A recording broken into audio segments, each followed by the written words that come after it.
Baik, kepada kelompok 9, dipersilakan.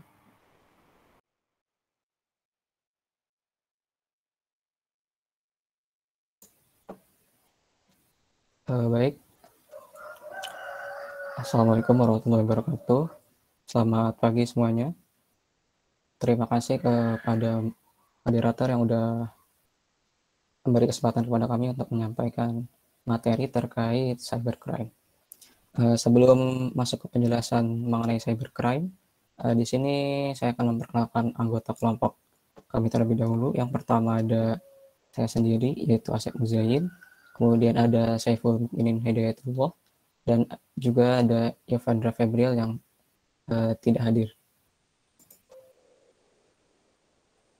Langsung masuk ke pengertiannya. Yang pertama, pengertian dari cybercrime itu sendiri yaitu perbuatan melawan hukum atau tindakan pidana kriminal yang dilakukan pada teknologi internet, baik yang menyerang fasilitas umum di dalam cyberspace ataupun kepemilikan pribadi. Selanjutnya ada motif dari cybercrime sendiri, itu setidaknya ada dua. Yang pertama ada motif intelektual, yaitu kejahatan yang dilakukan hanya untuk kepuasan pribadi dan menunjukkan bahwa dirinya telah mampu untuk merekayasa dan mengimplementasikan bidang teknologi informasi. Motif yang kedua itu ada motif ekonomi, politik, dan kriminal. Motif ini itu yaitu kejahatan yang dilakukan untuk keuntungan pribadi atau golongan tertentu yang berdampak pada kerugian secara ekonomi dan politik pada pihak lain. Selanjutnya, karakteristik dari cybercrime. Yang pertama, ada ruang lingkup kejahatan, di mana ini bersifat global. Cybercrime ini seringkali dilakukan secara transnasional, melintasi batas negara, sehingga sulit dipastikan yuridikasi hukum negara yang berlaku terhadap pelaku. Karakteristik internet di mana orang dapat berlalu lalang tanpa identitas atau anonimus, memungkinkan terjadinya berbagai aktivitas jahat yang tak tersentuh hukum. Karakteristik yang kedua yaitu sifat kejahatan, di mana ini bersifat non-violent, yaitu tidak menimbulkan kekacauan yang mudah terlihat. Yang ketiga, pelaku kejahatan, di mana ini bersifat lebih universal, yaitu kejahatan dilakukan oleh orang-orang yang menguasai pengguna internet beserta aplikasinya. Yang keempat, jenis kerugian yang ditimbulkan. Ini bersifat material maupun non-material, yaitu berupa waktu, nilai, jasa, uang, barang, harga diri, martabat, bahkan kerahasiaan informasi.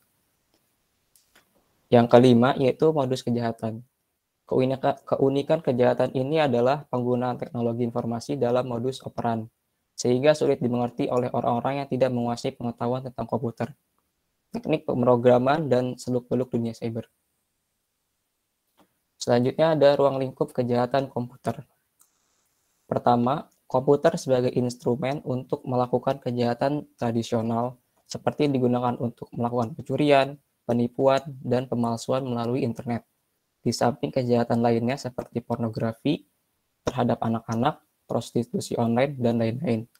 Yang kedua, komputer dan perangkatnya sebagai objek penyalahgunaan, di mana data-data di dalam komputer yang menjadi objek kejahatan dapat saja diubah, dimodifikasi, dihapus, atau diduplikasi secara tidak sah. Yang keempat, penyalahgunaan yang berkaitan dengan komputer atau data. Nah, yang dimaksud dengan penyalahgunaan di sini yaitu manakala komputer dan data-data yang terdapat di dalam komputer digunakan secara ilegal atau tidak sah. Yang kelima, unauthorized acquisition, disclosure, or use of information and data, yaitu berkaitan dengan masalah penyalahgunaan hak akses dengan cara-cara yang ilegal. Nah, ada kejahatan menggunakan sarana komputer. Yang pertama ada memasukkan instruksi yang tidak sah, kemudian ada perusakan data, kemudian ada akses tidak sah terhadap suatu komputer, kemudian ada perubahan data input, dan terakhir ada komputer sebagai pembantu kejahatan. Selanjutnya ada beberapa kendala di internet akibat lemahnya sistem keamanan komputer. Yang pertama, kata sandi seseorang dicuri ketika terhubung ke sistem jaringan dan ditiru atau digunakan oleh pencuri. Yang kedua, jalur komunikasi disadap dan rahasia perusahaan pun dicuri melalui jaringan komputer. Yang ketiga, sistem informasi dimasuki oleh pengacu. atau pengacau intruder. Yang keempat, server jaringan dikirim data dalam ukuran sangat besar atau email bomb sehingga sistem macet.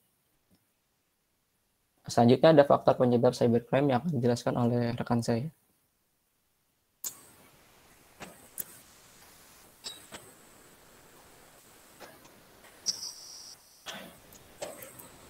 Ya, next. Dari segi teknis, teknologi internet menghilangkan batas wilayah negara yang menjadikan dunia ini menjadi begitu dekat dan sempit. Selain saling terhubungnya antara jaringan satu dengan jaringan yang lain, memudahkan pelaku kejahatan untuk melakukan aksinya. Kemudian, tidak meratanya penyebaran teknologi menjadikan yang satu lebih kuat daripada yang lain. Dan dari segi sosioekonomi, adanya cybercrime merupakan produk ekonomi. Isu global yang akan kemudian dihubungkan dengan kejahatan tersebut adalah keamanan jaringan, yaitu security network. Keamanan jaringan merupakan isu global yang muncul bersamaan dengan internet. Sebagai komoditi ekonomi, banyak negara yang tentunya sangat membutuhkan perangkat keamanan jaringan. Selanjutnya ada tipe cybercrime. Ini beberapa jenis tipe cybercrime. Yang pertama adalah joy computing, yaitu pemakaian komputer orang lain tanpa izin. Yang kedua adalah hacking, mengakses tanpa izin dengan alat suatu terminal. Yang ketiga adalah the Trojan horse, yaitu memanipulasi data. Yang keempat adalah data leakage, yaitu pembocoran data keluar. Yang kelima adalah data diddling, yaitu mengubah data valid dengan cara yang tidak sah. Yang keenam adalah software piracy, yaitu adalah pembajakan software terhadap hak cipta. Ini ada beberapa kasus cybercrime yang sering terjadi di Indonesia.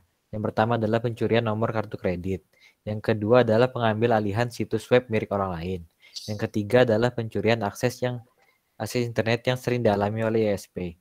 Yang keempat adalah kejahatan dengan nama domain. Dan yang kelima adalah persaingan bisnis dengan menimbulkan gangguan bagi situs saingannya. Ini ada beberapa jenis cybercrime berdasarkan jenis aktivitasnya. Yang pertama adalah unauthorized access. Yang kedua adalah illegal content. Yang ketiga adalah penyebaran virus dengan sengaja. Yang keempat adalah data forgery. Dan yang kelima adalah cyber espionage atau sabotage dan extortion. Dan yang keenam atau terakhir adalah cyber stalking. Ini ada beberapa jenis cybercrime berdasarkan jenis aktivitasnya. Lanjutannya. Yang pertama adalah carding, yang kedua adalah hacking dan cracking, yang ketiga adalah cyber squatting dan typo squatting, yang keempat adalah hijacking, dan yang terakhir adalah cyber terrorism. Dan berikut ada jenis cybercrime berdasarkan sasaran kejahatannya. Yang pertama yaitu sasaran against person, yaitu cybercrime yang menyerang individu. Yang kedua adalah against property, yaitu cybercrime yang menyerang hak milik. Dan yang ketiga adalah against government, yaitu cybercrime yang menyerang pemerintah. Berikut beberapa cara penanggulangan cybercrime. Yang pertama adalah mengamankan sistem. Yang kedua adalah penanggulangan global. Yang ketiga adalah perlunya cyber law atau hukum internet. Yang keempat adalah perlunya dukungan lembaga khusus. Terima kasih. Cukup sekian dari kami. Jika ada pertanyaan bisa lewat WhatsApp. Terima kasih.